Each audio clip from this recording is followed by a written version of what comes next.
আসসালামু আলাইকুম viewers, welcome back to my channel. সবাই কেমন আছেন? আলহামদুলিল্লাহ আমি ভালো আছি। তো এই যে আমি এখানে কাটাকাটি করছিলাম, এই ভিডিওটা আমি আগেও আপলোড করেছিলাম, তবে রিল হিসাবে। আর আজকে হচ্ছে বড় ভিডিও হিসাবে আমি কাজ করছি। তো যাই হোক, এখানে আমি অনেকগুলো পেঁপে, গাজর কুচি করে নিচ্ছিলাম। আমি চাইলে গ্রেটার দিয়েও গ্রেট করে নিতে পারতাম, কিন্তু আমার হাতে এইভাবে করে নিলেই মনে হয় সবচেয়ে ভালো হয়। তো এখানে গাজর কুচি, মাংস কুচি আর হচ্ছে পেঁপে কুচি, বাঁধাকপি কুচি, মানে যে যার যার ইচ্ছা মতো মানে সবজি কুচি নিতে পারে। তো এখানে রোলের পুর তৈরি করব, তার জন্য আর কি আমি এগুলো আমার পছন্দ অনুযায়ী নিয়েছি। তো যখন কুকিং ক্লাস শিখেছি তখন থেকে একটার পর একটা মানে করেই যাচ্ছি। আর আমার করতেও রেগুলার হয়তো বা ভালোই লাগে, কিছুটা ঘরের জন্য, কিছুটা অর্ডারের জন্য। আর আমার অর্ডারের আরেকটি পেজ রয়েছে, সেখানে আমি অর্ডার নিয়ে থাকি। সেই পেজের নামটা আমি ওপরে ক্যাপশনে লিঙ্কটা দিয়ে দিব।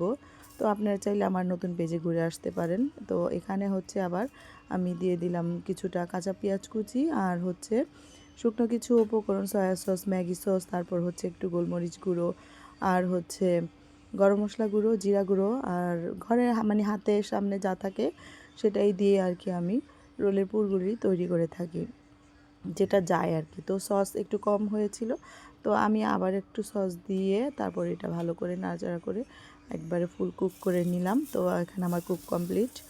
আর এখানে হচ্ছে রোল বানাবো আমি আজকে, শিটের রোল। আর সব সময় তো আমি ওই ব্রেড ক্রামের রোল তৈরি করে থাকি। এবার আমি শিটের রোল তৈরি করব, তবে এটা বাইরের কোনো অর্ডারের জন্য না, এটা ঘরের জন্যই। আর শিটের রোল তৈরি করতে এর আগের ভিডিওতেও আমি শেয়ার করেছি যে কি কি উপকরণ লাগে। মাত্র 3টা উপকরণই লাগে: লবণ, পানি এবং ময়দা।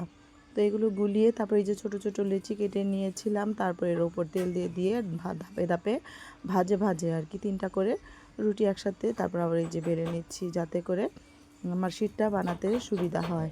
আর শিটের জন্য খুব বেশি একটা মানে ধাপ দেওয়া দরকার নেই, মাত্র 3টা ধাপ দিলেই যথেষ্ট। তো এই যে এখানে আমি রুটিগুলো ছেঁকে নিচ্ছি, আর কত সুন্দর মানে ছুটে আসছে আপনা আপনিতেই।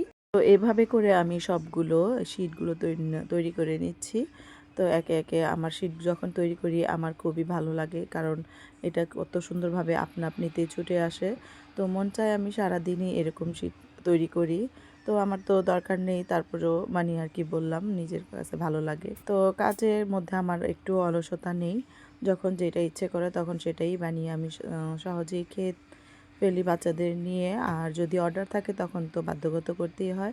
তো এই তো হয়ে গেল আমার সবগুলো শিট। এখন আমি একটু কাটিং করে নিচ্ছি শিটের শেপ অনুযায়ী, চারকোনাচ্চা করে। তারপর হচ্ছে সেই সাইডের যেগুলো বাকি থাকে সেগুলো আমি আবার যে সামোচা বানানোর জন্য আর কি ওটা ভেজে নিব, বা ওই সামোচার ভিতরে দেওয়ার জন্য।